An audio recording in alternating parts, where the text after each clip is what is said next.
In the Caribbean, we don't necessarily have a law against homosexuality, but there are laws in the books that would impede or use to discriminate against persons that see themselves or refer to themselves as LGBT people. Two of those laws for Barbados' situation happen to be Section 9 and Section 12 of the Sexual Offences Act.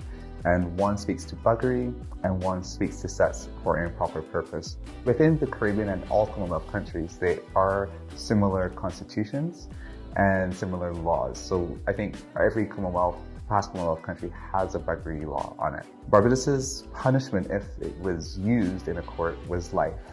It wasn't even gender, so any person that actually engages in buggery would have been basically breaking the law.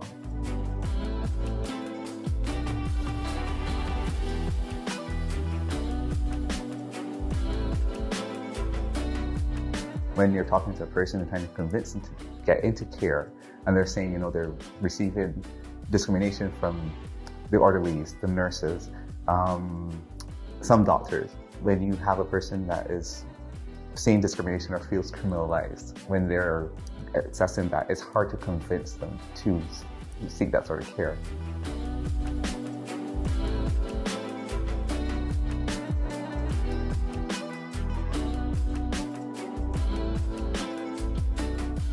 I was very involved in the process of ECAID being formed and ECAID looking at litigation throughout the region and in the Eastern Caribbean islands. Barbados had something very interesting about it. It had a savings law clause. So bringing this sort of case in Barbados was actually at that time seen as impossible because there was no way to bring a case to remove that law because of that savings law clause. There was a ruling by our Caribbean Court of Justice which spoke towards the savings law clause and it's not being constitutional and decided to do with the death penalty. And once that was removed, we looked at the opportunity to file. It just fit. It was common sense to be like, okay, we need litigants. I'm here. I will be a part of it.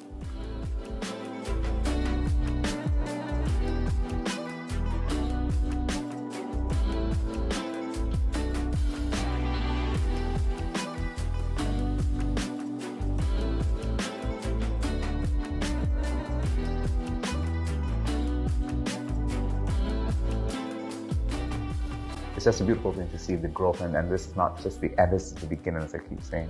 And I say this thinking about the Caribbean, but also I think bigger in the Commonwealth. And I'm looking at other Commonwealth countries where maybe there were not wins, and I could see regression. So when I think of Uganda and Ghana, we have to speak to that, and especially being a part of the Commonwealth.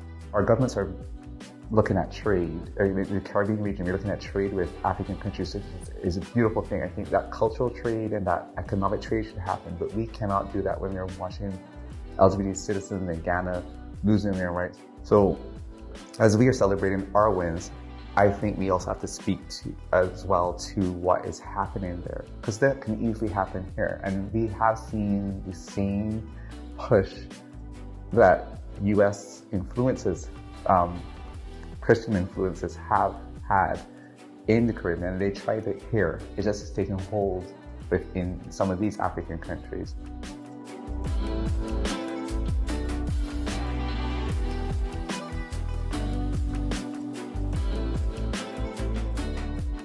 Next step for me is organizing again.